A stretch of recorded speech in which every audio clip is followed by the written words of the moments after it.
vous accompagner pendant 1h30 pour décrypter ensemble l'actualité politique, parlementaire et l'actualité dans nos régions. Après 2 jours de confusion et d'imbroglio en séance, le Sénat a voté cette nuit la loi bioéthique, mais sans sa mesure phare, la PMA pour toutes. Le texte a été voté à main levée par la majorité sénatoriale. La gauche, la République en marche ont voté contre un texte complètement dénaturé, ont-ils dit. On va tout vous expliquer et on va en parler avec le sénateur de la Haute-Savoie, Loïc Hervé. Il est avec nous ce matin. Dans une demi-heure, l'invité, ce sera Brice Hortefeux, le député européen, membre des Républicains. Des questions se posent sur la stratégie de vaccination de l'Union européenne. Y a-t-il eu des fautes? On lui posera la question. Et enfin, dans le Club des Territoires, on parlera de la crise sanitaire. Jean Castex est attendu ce soir à 18h. A priori, pas de nouvelles annonces, pas de mesures restrictives. Le gouvernement a-t-il raison de miser sur la responsabilité plutôt que sur la contrainte? Nous en débattrons. Mais d'abord, en bref, voici les autres informations de ce jeudi 4 février. Journée de mobilisation à l'appel de plusieurs syndicats. Premier rendez-vous social depuis le début de l'épidémie. Des manifestations sont prévues à Paris et dans plusieurs villes de France pour défendre l'emploi. Une manifestation aura également lieu à Paris devant le siège social de Sanofi, critiqué pour son retard dans l'élaboration du vaccin et qui a annoncé des suppressions d'emplois. Emmanuel Macron à Villejuif aujourd'hui pour présenter le plan cancer. Parmi les priorités, renforcer la prévention et le dépistage avec un budget en hausse de 20%. Le cancer qui fait 150 000 morts par an dans le pays, c'est la première cause de mortalité chez les hommes, la deuxième chez les femmes. L'État responsable de manquements dans la lutte contre le réchauffement climatique. C'est la décision du tribunal administratif de Paris. Une décision qualifiée d'historique pour les ONG qui avaient attaqué l'État pour son inaction climatique. Et on débute donc avec le sénateur du jour, c'est Loïc Hervé qui nous accompagne pendant cette demi-heure. Bonjour. Bonjour. Merci d'être avec nous ce matin, élu de la Haute-Savoie, membre du groupe Union Centriste. Et vous avez plein de casquettes qui correspondent parfaitement à l'actualité du jour dont on va parler. On va commencer par la crise sanitaire. On va évidemment parler du vote du Sénat sur la bioéthique, mais d'abord la crise sanitaire. En attendant que Jean Castex et Olivier Véran à 18h, un peu comme tous les jeudis, j'ai envie de vous dire. A priori, pas de nouvelles mesures restrictives attendues. Est-ce qu'on peut encore attendre avant de prendre ces mesures restrictives? Est-ce que vous dites que c'est la bonne méthode? Moi, je pense que c'est bien que le gouvernement temporise au maximum pour éviter un 3e confinement, par tous les moyens. Parce que l'économie du pays est exsangue et parce que le moral des Français commence à baisser tellement ou à être tellement inquiétant qu'il faut absolument garder cette possibilité avec des mesures qui sont déjà restrictives. Le couvre-feu à 18h, c'est déjà quelque chose de très lourd. Il y a un certain nombre de commerces qui sont toujours fermés. Je pense aux restaurants, bars, discothèques. Hein. C'est un secteur qui est sinistré. En montagne, vous imaginez que nous vivons aux premières loges, les fermetures notamment des remontées mécaniques et toutes leurs conséquences. Donc moi je suis d'accord. Le problème méthodologique qu'on peut mettre en avant, c'est la question quand même de cet oracle du jeudi soir que tout le monde attend. Et au Parlement, je vous avoue que les annonces faites la semaine dernière au président de groupe disant il y aura un vote au Sénat et à l'Assemblée nationale mardi, donc mardi dernier, qui n'a pas eu lieu puisqu'il n'y a pas eu de 3e confinement. Mais c'était en cas de confinement. Ça commence à bien faire et moi je pense qu'on a une nécessité d'avoir un Parlement beaucoup plus impliqué sur ces questions-là. Mais vous le demandez, ce débat avec vote, alors pas sur le reconfinement, mais sur la stratégie vaccinale, sur les mesures prises actuellement. Est-ce que vous dites, même s'il n'y a pas de reconfinement, il faut qu'on débatte, il faut qu'on vote? Mon groupe, le groupe de l'Union Centriste, au sein de la majorité sénatoriale, nous demandons à ce que le Parlement soit beaucoup plus impliqué dans les décisions prises. Et d'ailleurs, je pense que l'exécutif a intérêt à cela. Pourquoi aujourd'hui, on a l'impression que seul le président de la République décide. Ou alors les décisions du président de la République sont annoncées par Olivier Véran ou par Jean Castex. On a besoin, dans une démocratie, de contrôle parlementaire d'une part et d'une association du Parlement à la décision. Le gouvernement en sortira renforcer, le président aussi. Et ça, c'est une exigence que nous formulons à l'égard de l'exécutif. À la sortie, si ça continue, à la sortie, tout le monde y perdra. On va parler justement d'une des décisions qui vous touche particulièrement en Haute-Savoie, c'est la fermeture des remontées mécaniques qui ne rouvriront pas donc au mois de février. Ça signe un peu la fin de la saison, hein. On voit venir la saison blanche. Est-ce que vous dites quand même, vu la crise sanitaire, c'est plus raisonnable de fonctionner comme ça? Non, je persiste à penser que les protocoles sanitaires qui étaient conçus par les professionnels de la montagne pouvaient permettre une une ouverture forcément dégradée, beaucoup plus réduite qu'elle l'aurait été dans une saison normale. Mais cette fermeture de l'intégralité des remontées mécaniques en France est une hérésie de mon point de vue, parce que le seul élément qui doit être juge de paix, c'est la contamination. Est-ce qu'on est en montagne dans des secteurs où on se contamine à la Covid ? La réponse est non. Les Suisses l'ont démontré à Noël. Donc bon, maintenant la décision est prise. Le gouvernement a été amené à prendre un certain nombre de mesures d'accompagnement extrêmement lourdes. Il y aura des mesures complémentaires à avoir, parce qu'il y a évidemment des trous dans la raquette et des professions. Il y a un plan de 4 milliards oui, qui a été annoncé par le gouvernement. Quels sont les trous dans la raquette encore ? Il y a en montagne, je vais vous prendre un exemple. Dans le domaine des collectivités locales, vous avez une garantie apportée par l'État au niveau national des recettes des collectivités en matière fiscale ou en matière tarifaire. Très bien. Mais vous avez en montagne tout un tas d'autres recettes qui ne seront pas là, ne seront pas en rendez-vous. Par exemple, les redevances d'assainissement. Il n'y a pas d'assaison, il y a beaucoup moins de redevances d'assainissement. Les recettes liées au parking, au casino, etc. Donc, il faut qu'on s'assure, et moi c'est ce que j'ai demandé notamment à Joël Giraud, c'est que commune par commune, qu'on s'assure qu'il n'y ait pas un effondrement d'une partie de ces recettes. Parce que là, en fait, le plan, il vise évidemment les professionnels de la montagne, les saisonniers qui seront mis en chômage partiel, mais il n'y a rien pour les collectivités. Si, les collectivités sont... Si, il y a une garantie de recettes sur un certain nombre de recettes, mais il y a d'autres... Mais pas assez. Non, mais il y a des spécificités locales, hyper locales, qui demandent moi, ce que j'ai demandé, c'est un monitoring commune par commune pour le faire. Et puis, dans le domaine des professions, je vous donne un autre exemple. Vous avez des professionnels qui sont des moniteurs de ski agriculteurs. Ils sont 200 en Savoie, Haute-Savoie, Isère, avec la MSA. On est en train de regarder comment est-ce qu'on peut avoir chez ces plus réactifs une solution qui fasse en sorte qu'ils soient protégés. La MSA, la mutuelle des agriculteurs, hein. Je le précise. Elisabeth Borne, hier, elle a lancé un appel aux employeurs pour qu'ils embauchent quand même leurs saisonniers en montagne, pour que ces saisonniers puissent bénéficier du chômage partiel. Vous relayez cet appel ce matin ? Oui, je trouve que c'est la réponse à un certain nombre de saisonniers. C'est possible notamment dans les grosses entreprises, dans les grosses structures, qui peuvent se permettre d'avoir cette embauche et l'avance de trésorerie qui va avec. Par contre, chez des indépendants, chez des petits hôteliers, petits restaurateurs, c'est quand même beaucoup plus compliqué. Puis il y a des gens qui ont d'ores et déjà décidé de fermer. Donc quand il y a cette décision qui est prise, c'est beaucoup plus difficile. Mais en tout cas, je pense que la ministre a raison, même si c'est quand même contre-intuitif de proposer à des employeurs fermés d'embaucher des saisonniers. Au-delà de ce qui se passe maintenant et de cette crise sanitaire à court terme, Jean Castex a demandé une réflexion sur l'avenir de la montagne, sur une relance de la montagne. Il a demandé de réfléchir avec les collectivités. Est-ce que c'est la bonne méthode et qu'est-ce qu'il doit y avoir dans cette réflexion ? Quelle est la priorité ? Cette réflexion, elle est entamée depuis très longtemps. C'est la question de l'adaptation de la montagne au changement climatique, au fait qu'aujourd'hui, en basse altitude, il est très difficile de maintenir des pistes de ski. J'attire l'attention vraiment du gouvernement sur le fait que on doit imaginer une transition. Elle prendra du temps, mais elle ne doit pas se traduire par la fermeture de ce qui fait la raison d'être des stations de sport d'hiver, c'est-à-dire le ski alpin. Donc la transition, très bien. Sur plusieurs années, oui. Sur 4 saisons, très bien. Mais attention à ne pas déstructurer ce qui va permettre, en termes de chiffre d'affaires, en termes de capacité d'investissement, ce qui va permettre de faire cette transition-là. Et ça, c'est quand même les recettes liées au ski alpin. Il y a une inquiétude de beaucoup de stations de montagne, notamment les grandes. Mais est-ce que des moyennes stations, voire des petites stations, peuvent sortir gagnantes de cette crise, puisque les gens, peut-être, aux vacances de février, iront du coup dans ces petites stations alors qu'ils avaient l'habitude d'aller dans des plus grandes ?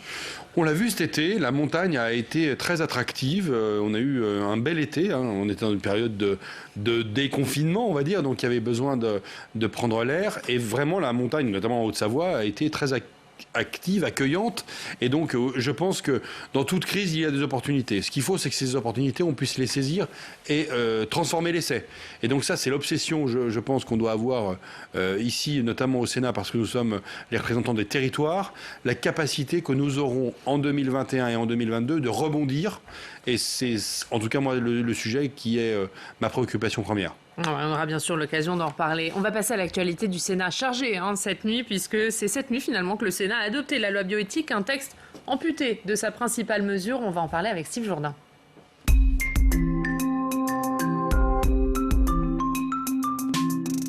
Bonjour Steve. Bonjour Yann, bonjour Loïc Hervé. On ne s'y attendait pas vraiment niveau calendrier, mais le Sénat a donc adopté cette nuit finalement la loi bioéthique. courte nuit, hein, Loïc Hervé.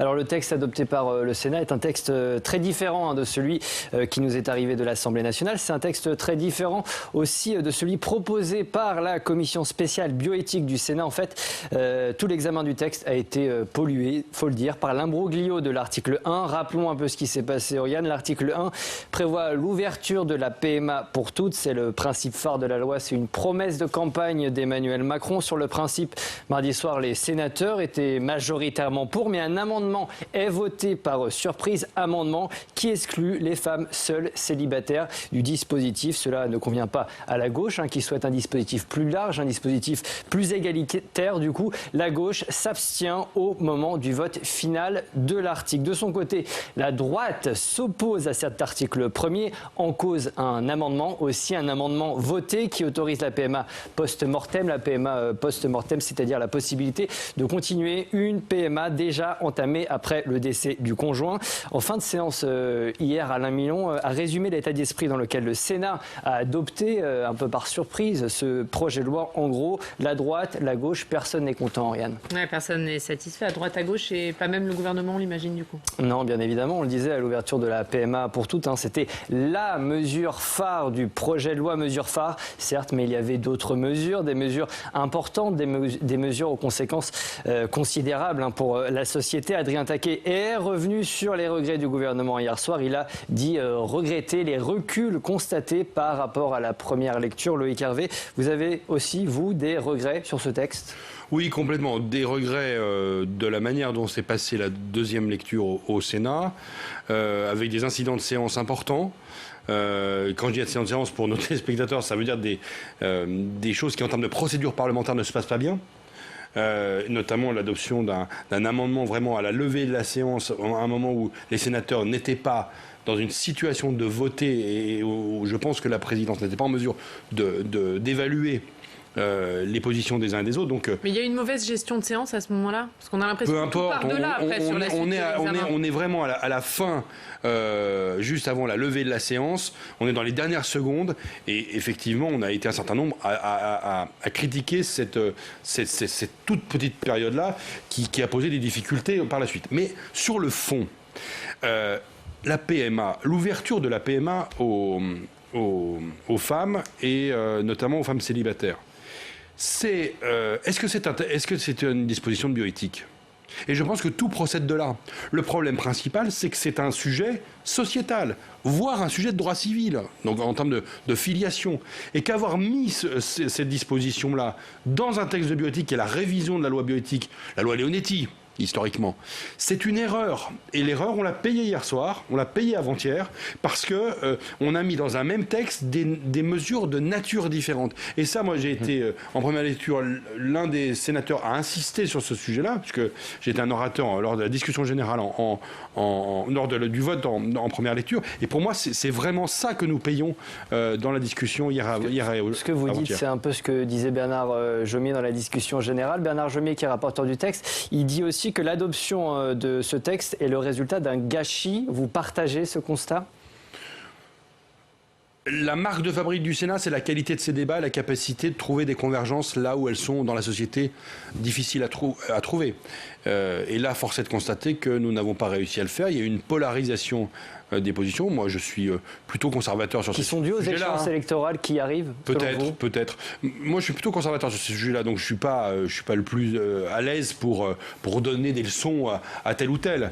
Mais en tout cas, c'est vrai. C'est la droite, c'est le groupe LR qui a ah non, parce que de tout point de vue, on a senti. Mais non, mais vous avez toujours cette discussion quand on aborde les sujets de société au Sénat ou les sujets de mœurs, des horribles conservateurs contre les horribles progressistes. Et pour un centriste comme moi, c'est vrai que c'est une vraie souffrance d'avoir cette polarisation-là. Et je trouve que finalement, l'image qui sort du Sénat et le texte que moi, à titre personnel, je n'ai pas voté hier soir. C'est pas terrible. Pour la suite, on verra bien. Il y aura une commission mixte paritaire, et puis il y aura sans doute un examen à l'Assemblée, et puis au Sénat. Et je pense que c'est le texte de la. Le président de la commission Alain Milon avait dit pourtant qu'on allait revoter ou qu'on pouvait revoter sur cet article 1 qui prévoit la PMA pour toutes. Pourquoi on ne l'a pas fait? Je pense que ça nous aurait engagé dans un nouveau débat sur l'article 1er qui n'aurait pas forcément été plus serein et il aurait fallu en fait redébattre l'amendement Chassaing, qui est donc le dernier amendement que vous avez évoqué tout à l'heure. Qui exclut les femmes seules. C'est ça. Et donc je ne suis pas sûr que ça aurait été... Non, sur la PMA post-mortem. Oui. Effectivement, oui. Voilà, dernier amendement. Je m'y perds un peu. Donc voilà. Donc oui, non, c'est vrai, je le dis pour d'autres téléspectateurs, c'est quand même très compliqué parce qu'on a vraiment eu des votes qui ont été des votes très polarisés. Et donc ça n'a pas été simple à suivre, y compris pour nous parlementaires dans la séance. Y compris pour nous. C'était un peu compliqué à expliquer, mais juste une dernière question. On sait que c'était un texte qui divisait au sein même de la majorité sénatoriale. C'est quand même un texte important. Là, sur la forme, il a été adopté en pleine nuit, à main levée, pour un texte de cette importance. Est-ce que quelque part, ça arrange pas aussi la majorité sénatoriale de ne pas avoir étalé ces divisions au grand jour ? Elles sont réelles, ces divisions. Elles sont et c'est à la fois une faiblesse, mais c'est aussi une force. Je pense que sur des textes comme celui-ci, et je le dis en tant que sénateur modéré, centriste, la liberté de vote, parce que ça renvoie à l'intime, parce que ça renvoie à la conscience, c'est quelque chose d'essentiel sur des sujets comme ça. Alors ça donne ça peut-être, mais au moins chaque parlementaire, représentant de la nation, représentant des territoires pour les sénateurs en plus, c'est aussi notre capacité à pouvoir s'exprimer, à être libre. C'est sûr que ça peut donner parfois des majorités à géométrie variable. En première lecture, à gauche, il y avait d'autres divisions aussi sur un certain nombre de sujets. En première lecture, ça avait été très serré. Le vote, il y avait beaucoup plus de sénateurs qui avaient voté. C'était passé à 10 voix près. Là, cette nuit, comment ça s'est passé? Du coup, c'était aussi serré? C'était très serré. C'était un vote à main levée avec la gauche et un certain nombre de gens comme moi qui ont voté contre le texte, estimant qu'il n'y avait plus de raison de voter ce texte-là. Et à droite, les sénateurs plus conservateurs considérant qu'il fallait voter le texte puisqu'il n'y avait plus la disposition phare dans le texte. Donc, une espèce de vote inversé. Du coup, c'est une victoire politique pour les LR, vous dites? C'est une victoire politique pour la droite? Symbolique? J'en sais rien. Moi, je ne me pose pas les questions en ces termes-là parce que, in fine, je ne suis pas sûr que, encore une fois, que le débat sénatorial ait été au bout et à la hauteur de ce que nous devions avoir sur des sujets comme celui-ci.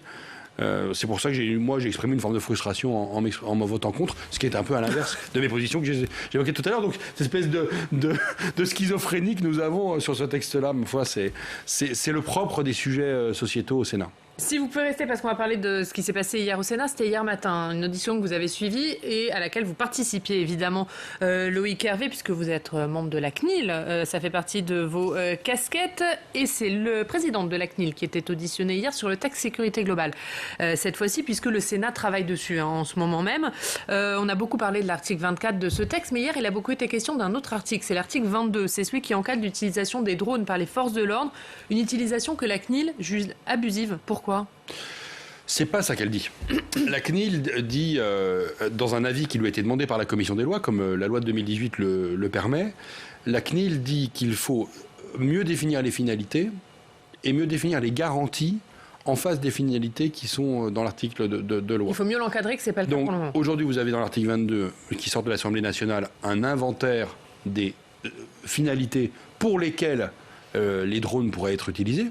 Les drones, d'ailleurs, ont été utilisés jusqu'il y a quelques jours, puisque le Conseil d'État et la CNIL ont recommandé ou ont ordonné l'arrêt d'utilisation de ces drones par les forces de sécurité, parce qu'il n'existe pas de base légale.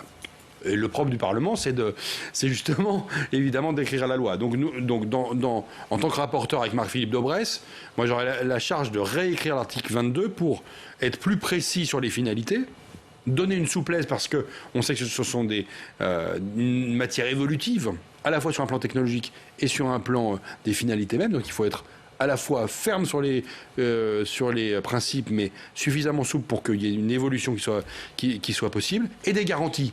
Parce que quand on va affecter des libertés publiques, la vie privée notamment, il est très important d'avoir des garanties que le législateur pose, et notamment on aura une exigence vis-à-vis du gouvernement et donc de l'exécutif, c'est qu'il y ait une forme de dogme écrit sur des lignes directrices données aux personnes qui utilisent les drones pour qu'ils se posent les bonnes questions. Concrètement, par exemple, sur des rassemblements, sur des manifestations, est-ce qu'il est utile d'utiliser ces drones ? Selon vous? Elles l'ont été. Elles l'ont été. Et la CNIL... dans les forces de sécurité, les drones ont été utilisés par le RAID, par le GIGN, par les pelotons de gendarmerie de haute montagne quand il fallait chercher quelqu'un. Mais en dehors de tout cadre légal. En tout cas, pour l'instant, c'est ce que le Conseil d'État a rappelé. Et sur des manifestations et des moments où il était nécessaire, peut-être d'avoir une vision supérieure d'une manifestation, par exemple. Mais la CNIL a rappelé qu'il ne peut pas y avoir de reconnaissance faciale, qu'il ne peut pas y avoir de captation de son. Et donc, il y a des choses qui seront très précises et qu'on va encore repréciser au Sénat pour être sûr et simplement préservateur des libertés publiques. Et que d'un autre côté, on permette aussi que les forces de sécurité n'aillent pas inutilement prendre des risques, alors que la technologie leur permettrait de préserver et les manifestants et la police. On avait déjà eu d'ailleurs ce débat sur Public Sénat. Sylvain, on vous retrouve dans quelques instants pour la revue de presse de Loïc Hervé. D'abord, on va faire un petit détour vers nos partenaires de la presse quotidienne régionale. On va retrouver Éric Vauvy. Bonjour Éric, merci beaucoup d'être avec nous ce matin, directeur départemental à Vaucluse Matin. Et vous allez nous parler d'un peintre vauclusien dans le bureau de Joe Biden. Tout à fait, bonjour. Nous racontons aujourd'hui en dernière page du Dauphiné libéré de Vaucluse Matin l'histoire d'un tableau qui représente Benjamin Franklin et qui est installé dans le bureau ovale de la Maison-Blanche, derrière Joe Biden. Et ce tableau a été réalisé par Joseph Duplessis, un peintre vauclusien et de Carpentras. Un tableau qui a été réalisé en 1783 et qui figure aussi sur les billets de $100 aux États-Unis. Et c'est à lire, vous le dites, aujourd'hui dans Vaucluse Matin. Autre sujet à lire, vous allez nous parler du cancer, puisque Emmanuel Macron doit annoncer aujourd'hui son plan cancer, et vous parlez particulièrement du cancer du sein, premier cancer de France. Tout à fait, donc aujourd'hui c'est la journée mondiale du cancer, et une étude du Centre international de lutte contre le cancer révèle aujourd'hui qu'au niveau mondial, le cancer du sein a dépassé le cancer du poumon en nombre de cas détectés. Et effectivement, Emmanuel Macron va présenter aujourd'hui un plan sur 10 ans de lutte contre le cancer, avec des moyens nouveaux accordés à la recherche, des moyens contre la lutte contre le tabagisme, contre l'alcoolisme et aussi des mesures pour favoriser le dépistage de tous les cancers. Dernier sujet, Éric, à lire dans Vaucluse Matin, vous nous parlez de Yannick Jadot. Yannick Jadot, qui fait partie, alors il n'est pas encore officiellement déclaré, mais qui fait partie des candidats potentiels à l'élection présidentielle de 2022, qui pense sûrement tous les matins en se rasant et qui vient de créer une plateforme avec 15 propositions pour une France plus écologique et sociale. Donc nous présentons Yannick Jadot, ses motivations et ce qu'il a envie, son projet pour le pays, sachant que nous sommes bien placés aussi à Grenoble pour savoir que le maire de Grenoble, Éric Piolle, qui fait partie de la même famille que Yannick Jadot, pense lui aussi sûrement à la présidentielle en se rasant tous les matins. Merci beaucoup, merci Éric d'avoir été avec nous ce matin, et c'est donc à lire dans Vaucluse Matin. On revoit la une, le peintre de Carpentras dans le bureau de Joe Biden. Merci beaucoup d'avoir été avec nous. On passe tout de suite à votre revue de presse, Loïc Hervé, avec Steve Jourdain qui revient.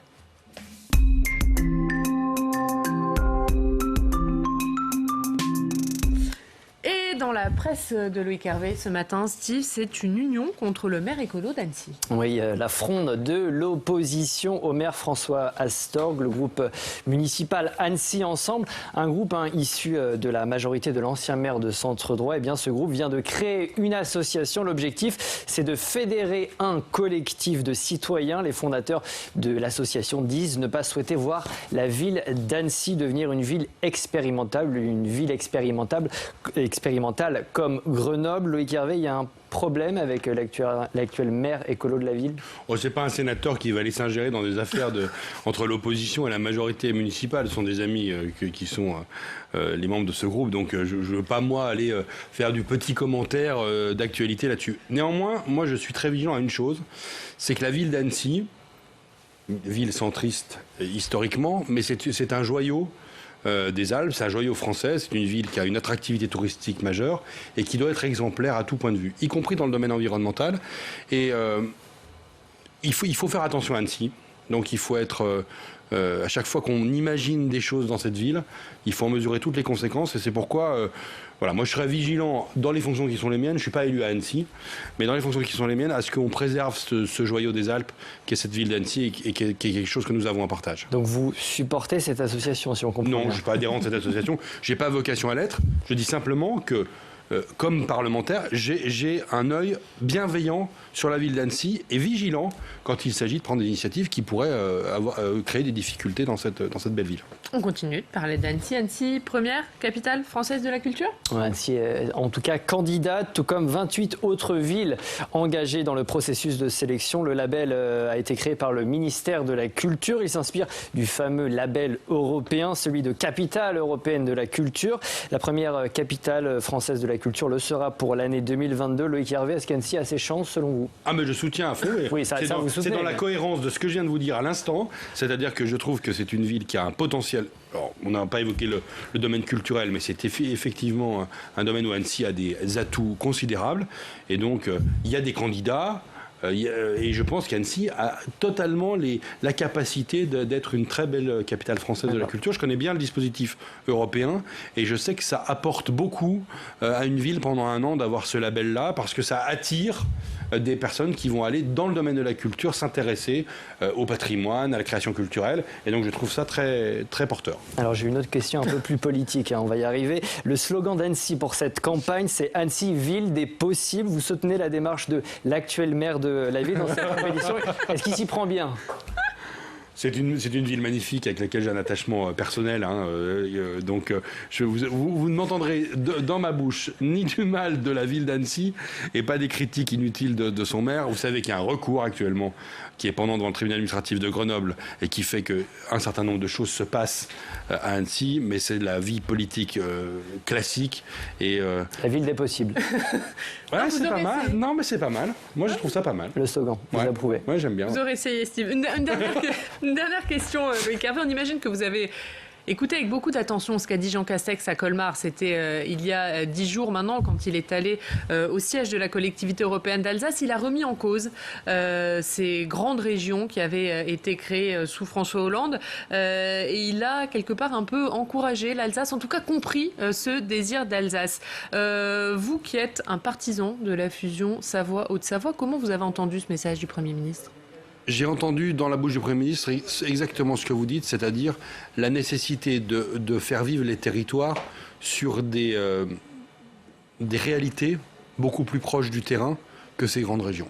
Alors la région Auvergne-Rhône-Alpes existe, il ne s'agit pas de la remettre en cause, mais dans cette région-là, je pense qu'il y a une possibilité, en tout cas moi je veux porter ce débat, qu'on ait une réflexion sur la possibilité d'avoir une collectivité un peu sur le modèle alsacien, corse, ou d'ailleurs sur le modèle normand, puisque les deux régions de Normandie ont fusionné, recréant une Normandie unifiée, et qu'on ait une capacité dans notre territoire à porter ça. Et je le fais parce qu'on a un phénomène qui s'appelle la métropolisation dans notre pays. Lyon, Grenoble, Genève.